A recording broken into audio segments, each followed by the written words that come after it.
kept coming back to was not from the fight. It was not from anything that happened after it. It was from a Wednesday in October, 2 months before everything went wrong. She had come back to the room late from a study session. Malaye was sitting on the floor beside her bed. A cup of tea had gone cold on the nightstand. A photograph was resting in her lap. Nora had been about to ask if she was okay. That was the kind of thing you asked, even when you weren't particularly close. But before she could speak, Malaye looked up. She held out the photograph. It was a picture of an older woman standing in a garden. She wore a pale yellow dress.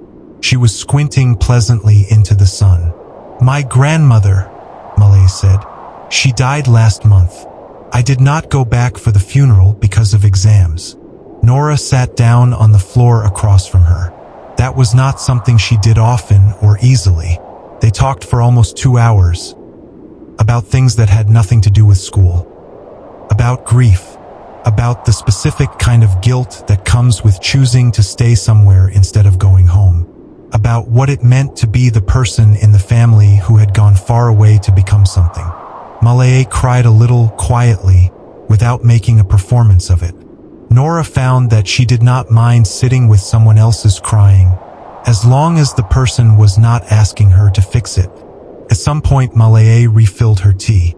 She made a second cup without asking and set it in front of Nora.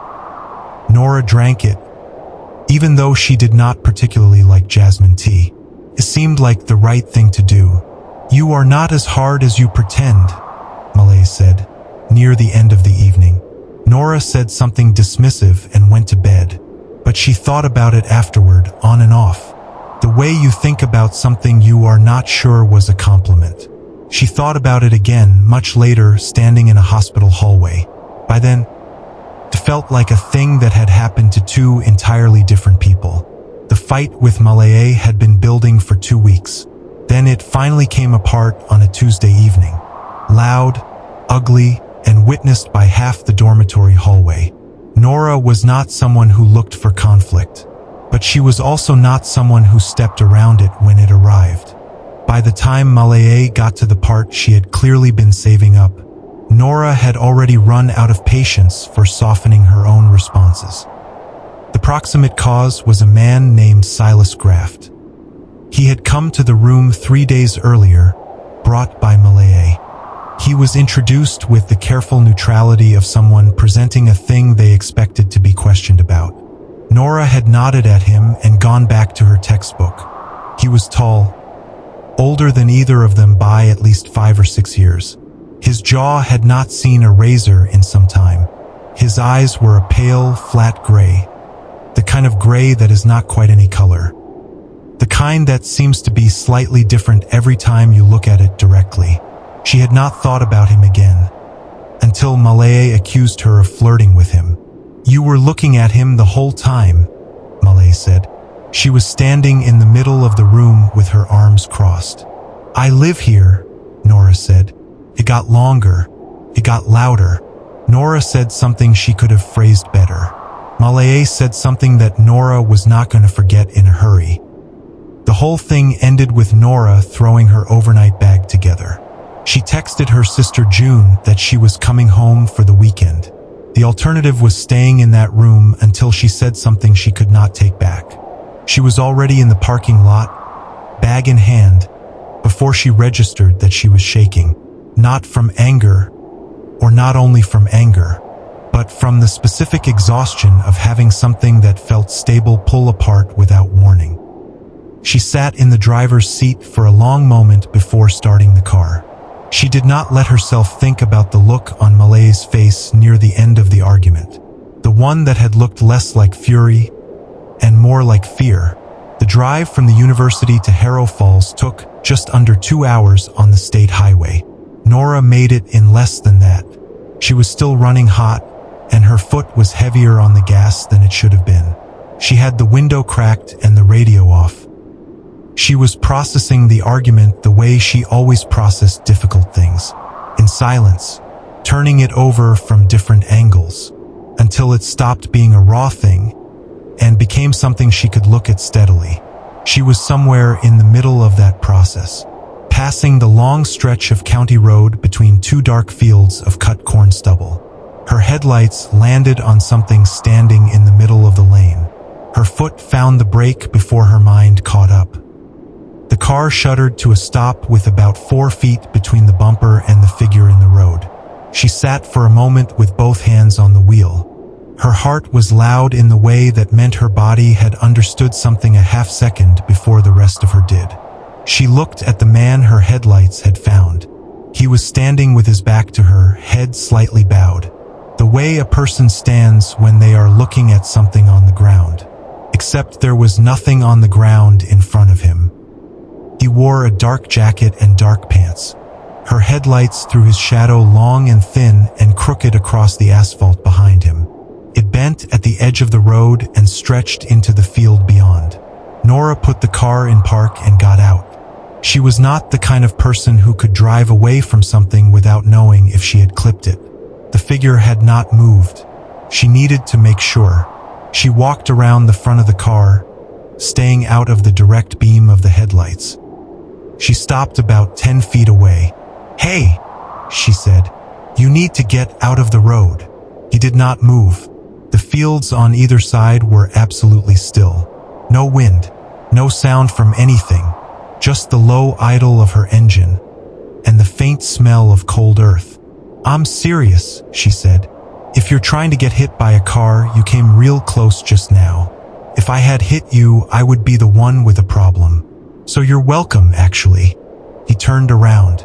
She had expected a face, a normal human face.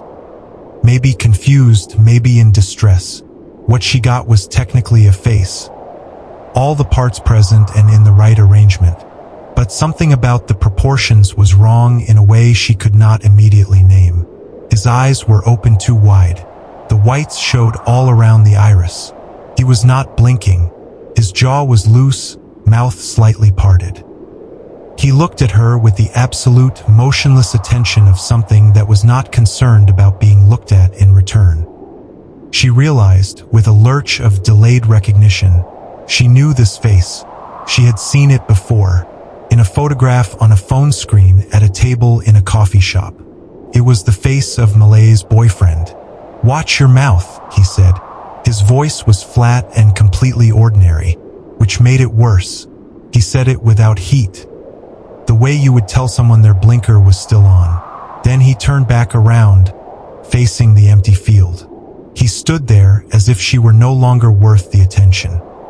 Nora returned to her car. She drove around him at 15 miles an hour without looking at him as she passed. A quarter mile down the road, she checked the rearview mirror. He was still standing in the same spot, facing her direction now, watching her taillights.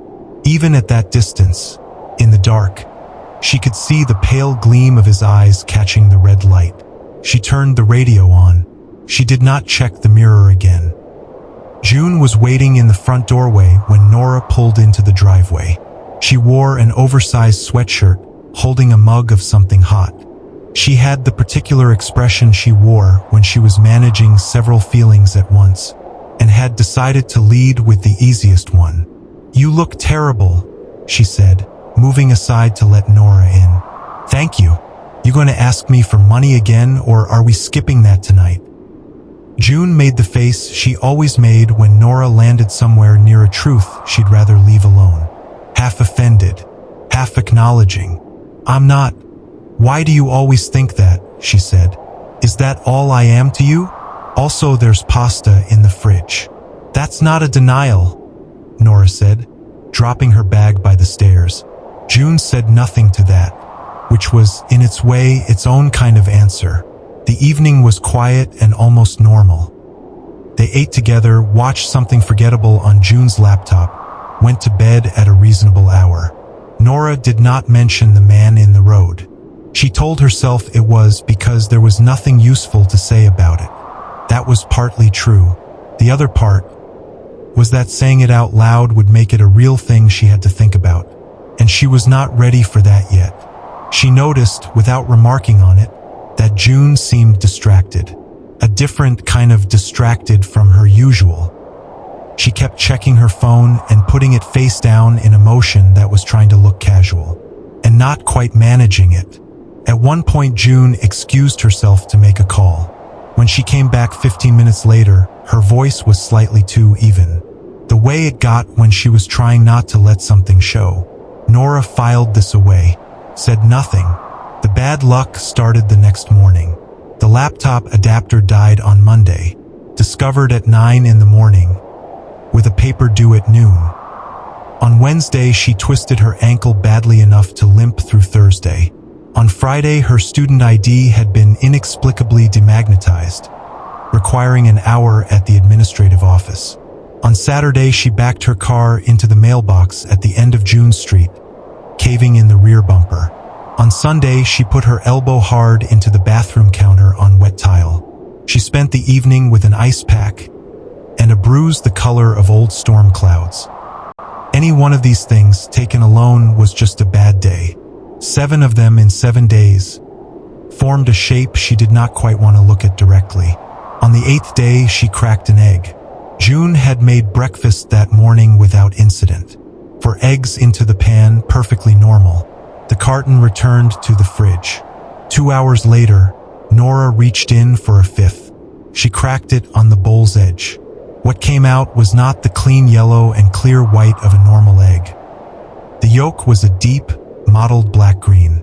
The white was discolored, and the smell that came off it was wrong, in a way that was not simply the smell of a bad egg. It was the smell of something that had never been right. She stood over the bowl with the empty shell halves in her hands. She felt something move at the back of her neck. She remembered, then, the conversation in October. Malay cross-legged on her bed, cold jasmine tea on the nightstand, talking about her grandmother and the things her grandmother had believed, about signs that came in patterns, about the way certain kinds of bad luck announced themselves in sequences. If you knew what you were looking at.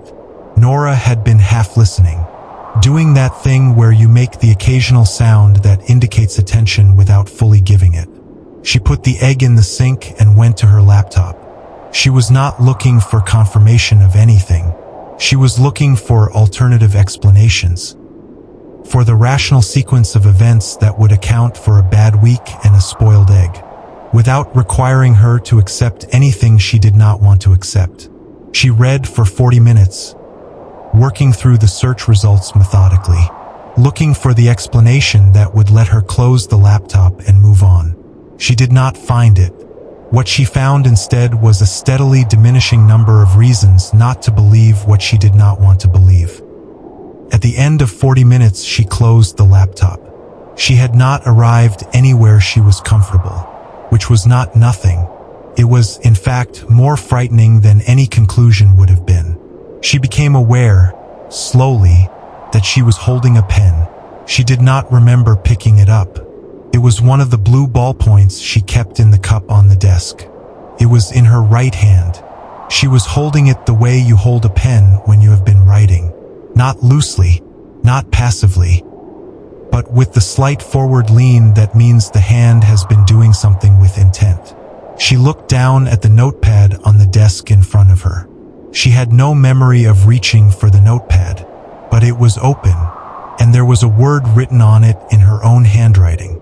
Blue ballpoint, pressed hard into the paper the way her hand pressed when she wrote quickly.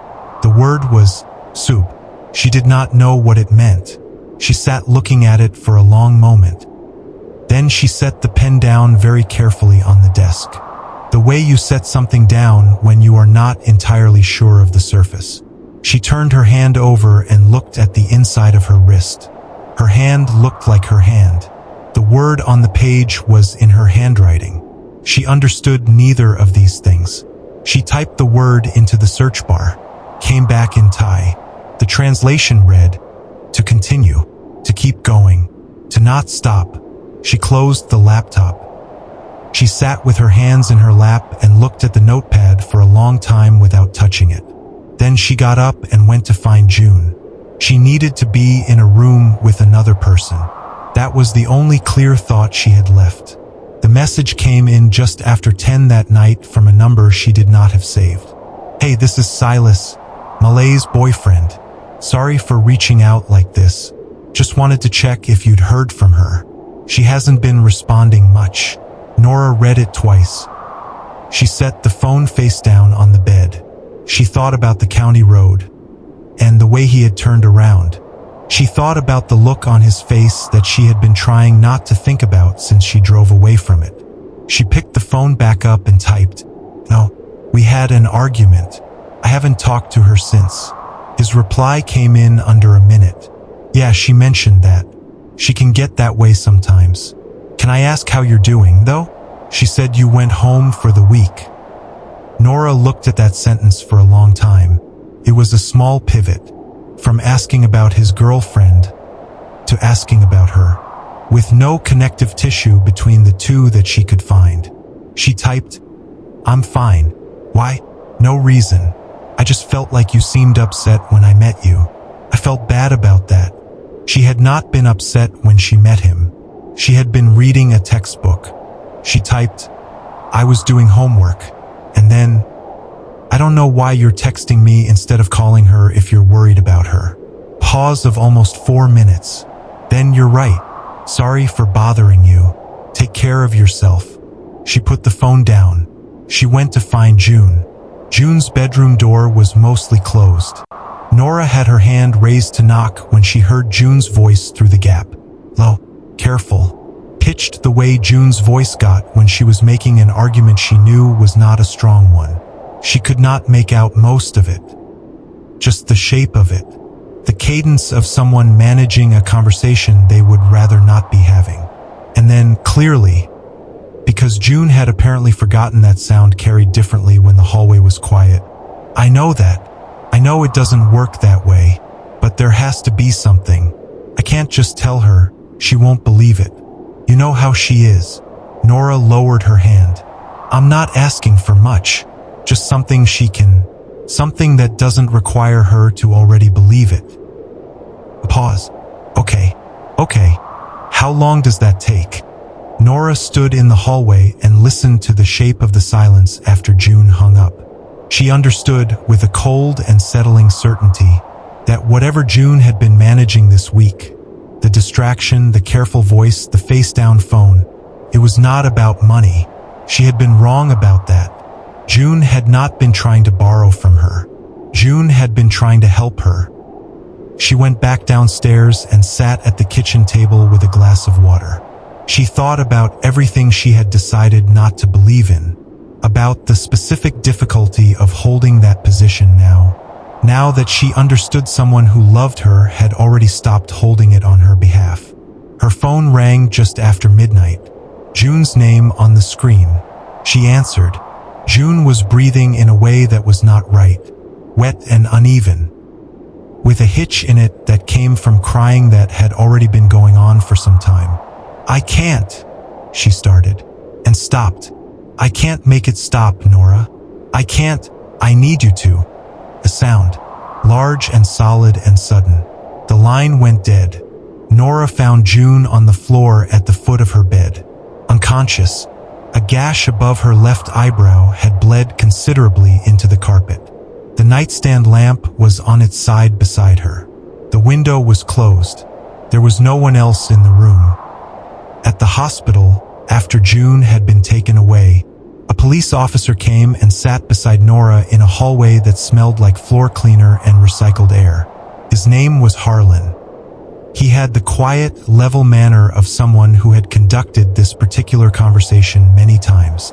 He asked about June's life, her habits, her relationships. Nora answered as honestly as she could, which was not as honestly as she would have liked. There were things she knew and things she had inferred, and she was not yet sure how to present either of them to a person whose job was to deal in facts. Then Harlan showed her a photograph on his phone, a driver's license photo, a man's face. He asked if she recognized him. The face belonged to the man who had been standing in the middle of the county road. "His name is Silas Graft," Harlan said. Nora told him everything. The road, the conversation, the text message, the pivot in the middle of that message. from asking about his girlfriend to asking about her. The fact that she had not known, until this moment, that her sister had any connection to him at all. Harlan took notes without his expression changing much. At the end of it, he told her to remain available and left. She found out 3 days later that Silas Graft had been arrested, on what Harlan, in his brief phone call, described only as multiple counts. She did not ask for elaboration. She was sitting beside June's bed. June had just opened her eyes properly for the first time. She was asking for water in a voice that was hoarse and small, and completely June. That was the only fact that mattered in that particular moment. She drove back to the university when June was stable enough to manage without her. The dormitory hallway was quiet when she returned on a Thursday afternoon. The room she shared with Malaye smelled different. The usual sweet incense smoke, layered underneath with something older and heavier. The way a space smells when something has been left in it for too long. Malaye was not there. Her side of the room was mostly as it had always been. Textbooks on the desk. Bed made with the same precision as always. The brass figurine on the windowsill. A fresh stick of incense burned down to ash in the holder beside it. Nora put her bag down and opened her wardrobe to hang up her jacket. On the floor of the wardrobe, tucked against the back corner behind her shoes, was a shallow wooden tray she had never seen before. On it, a small bundle of dried plant matter tied with red thread. 2 white candle stubs burned down to flat pools of wax. A piece of paper folded in thirds, and coiled on top of the paper, also tied with red thread, was a lock of hair that was the same color and texture as her own. She unfolded the paper. Her name was written on it in handwriting she did not recognize. She stood there for a long moment, the paper in her hand. She thought about the brass figurine and the incense burning every morning. She thought about Malaye's grandmother standing in a garden in a yellow dress. She thought about the Wednesday evening they had sat on the floor together, drinking jasmine tea, talking about grief, and she thought, I don't want to do this, not as denial, but as a real statement of preference, directed at no one in particular, about the situation she was standing in. She put the paper down. She picked up the tray and brought her heel through it. The bathroom door opened. Malaye came out in her bathrobe, hair still damp. She stopped when she saw what was scattered across the floor. The color left her face completely, quickly. For 3 full seconds, she stood there with her hands still on the bathroom door frame, not moving, just looking. When she started speaking, it was not in English at first. Then it was in both at once. And the English parts made the shape of everything very clear very quickly. She was not speaking the way someone speaks when something has been done to them. She was speaking the way someone speaks when something they built has been broken, with the specific fury of a person who had worked very hard at a thing and had it come apart in the last moment. And then, as suddenly as it had begun, it stopped. Malaye went quiet. She looked at the broken pieces on the floor. Then she looked at Nora. The expression that replaced the fury was something Nora did not have a word for. It was not calm. It was the absence of something that had been holding everything else together. He's gone, Malaye said. Silas. Her voice had become flat and very small. They arrested him 3 days ago. Did you know that? Yes, Nora said. Malaye nodded slowly, as if Nora had confirmed something she had already understood. He was the only one who knew how to undo it, she said. I did not know that when I started. I thought I could. She stopped, pressed her lips together, started again. He told me afterward what it required. He thought it was funny. There was a silence that Nora did not know how to fill. Malaye, she said. She meant to say something after that. Something about June, about the hospital, about the week of broken things. But she did not get the chance, because the expression on Malaye's face changed again. And this time, Nora recognized it. She had seen it on a county road in the dark. She moved left, fast, putting the bed between them. She talked while she moved, not saying anything in particular, just keeping Malay's attention on her voice while she got her hand on the bathroom door. She said okay and just a second and she stepped aside and pushed Malay through the doorway. She pulled the bathroom door shut and braced the handle with both hands, and screamed into the hallway for anyone at all. 2 girls from the corridor came at a run. One of them braced the bathroom door with her while Nora called the front desk. While she talked to the person on the other end, she kept one hand flat against the door. She tried not to listen to what was happening behind it. She did not entirely succeed. The sound from behind the door was rhythmic and slow, slower than she would have expected, with a patience to it that was worse than urgency would have been. It was not frantic. It was the sound of something being done deliberately, at a measured pace, with the full attention of whoever was doing it. Between each impact, there was a silence of exactly the same length, like a count being kept by something that did not lose its place. At some point during the call to the front desk, the rhythm stopped. For almost 30 seconds, it stopped completely. Nora found herself pressing her ear toward the door without meaning to, straining for any sound at all. Then the rhythm resumed at exactly the same tempo as before, and she pulled her ear away. Once, while they waited, the door handle moved. It moved slowly, the latch turning partway, and then stopping, as if someone on the other side had reached for it and then thought better of it. Or as if something on the other side had found the handle and was trying to understand what it was for. The girl holding the door with Nora looked at the handle. Then she looked at Nora. Nora shook her head. Neither of them said anything about it. The rhythm behind the door resumed. Campus security arrived, then the police. One of the officers told Nora to step back. She stepped back into the doorway of the bedroom. She watched them work on the bathroom door. She thought about the notepad on the desk in June's room at home. Her own handwriting, the word she had not written. The bathroom door opened. She heard the first part of it before she saw anything. The officer's voice going sharp and tight. Not a shout, but the controlled near shout of training overriding instinct. The other officer saying something that came out in fragments. She made herself cross the room and stand in the bathroom doorway. Malay was kneeling beside the bathtub. Her hands were folded in her lap with the neatness of something deliberate. The fingers laced together.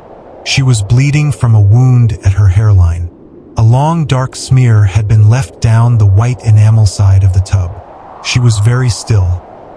Her eyes were open, oriented toward the middle distance, toward nothing. The expression on her face was one that Nora had never seen on a living person, and did not have a name for. Not peace, not fear, not anything that could be reduced to one of those simple words. Then Malay turned her head and looked directly at Nora. Her eyes focused. The officer nearest her said, very sharply, "Don't." Malay spoke first. She spoke clearly in English, holding Nora's gaze with the full and deliberate attention of someone delivering a message they had prepared in advance. A message that needed to reach exactly the right person, and no one else. What she said was, "I'm sorry about your mother." Pause of one full breath. Nora did not move, and then Malay brought her head forward into the edge of the tub, with a force that was entirely unlike what the slow rhythm had suggested. With a force that belonged to something that had been waiting and saving, and was now finally done waiting. The sound it made was the last sound in the room. Nora stood in the doorway and looked at Malay's hands folded in her lap, the gold rings still on 3 fingers. She thought about the photograph of the woman in the yellow dress squinting into the sun.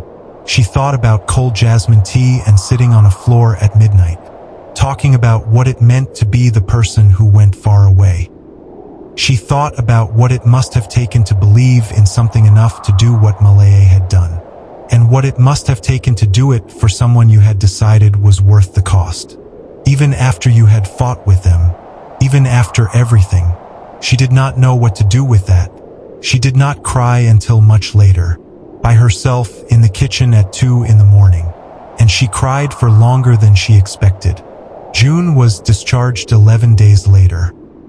With paperwork, 2 prescriptions, and a follow-up appointment for the week after. Nora drove her home and made dinner. She did not tell her what Malay had said in the bathroom doorway. She did not know why she kept it.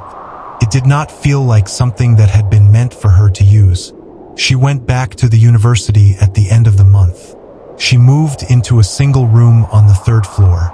Smaller, quieter, with a window that faced the campus courtyard and got good light in the afternoon. She hung the small rectangular mirror she had brought from home on the wall beside the door, at exactly eye level, because that was where she had always hung it. On the first morning in the new room, she cracked an egg into a pan. The yolk broke cleanly, pale yellow, perfectly normal, exactly what it was supposed to be. She stood at the small counter and watched the light come into the courtyard. She ate breakfast and told herself that this was what the end of something felt like. Ordinary, slightly anticlimactic, quietly survivable.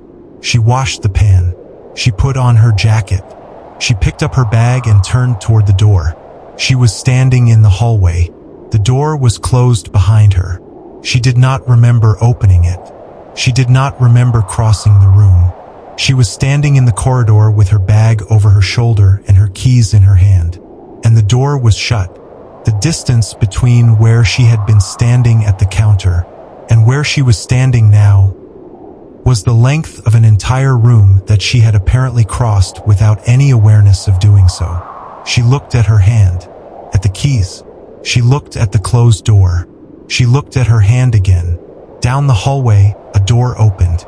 A girl she did not know came out and walked past her toward the stairs, nodding at her with the neutral acknowledgement of someone passing a stranger in a corridor. Nora nodded back. The girl did not look at her twice.